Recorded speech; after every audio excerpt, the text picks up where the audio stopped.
Hello out there, all you car fans and truck fans. My name is Glen. I'm the proud owner of Good Works Auto Repair in sunny Tempe, Arizona at Price Road and Broadway. And today we had a customer come in with his diesel Dodge. It's a 2008. And his complaint was that he couldn't get the truck to go over 45 miles an hour. And he thought that maybe he was having a problem with the transmission, which was replaced a couple of years ago.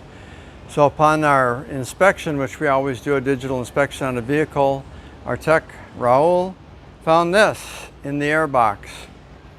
So this is his air filter, or what's left of it.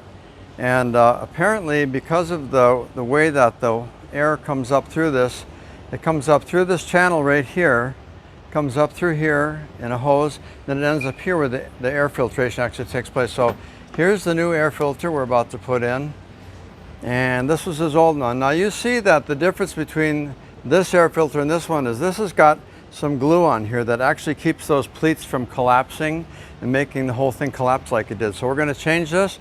We're going to test drive it again, but it's a big difference between replacing a transmission and replacing an air filter. So really important to have these things checked on your car periodically. Every time you go into a shop, they should be pulling out the air filter element to make sure that it's not plugged up with debris. There's not a whole lot of dirt in here or anything, but it appears, well, there's some. If you look down in here a little bit, there is quite a bit of dirt accumulation in between these pleats, which means he was due to have an air filter and it didn't get one when it needed it. Out of that, you can see all the debris and junk coming out of this filter without much help. So at any rate, this filter obviously is junk.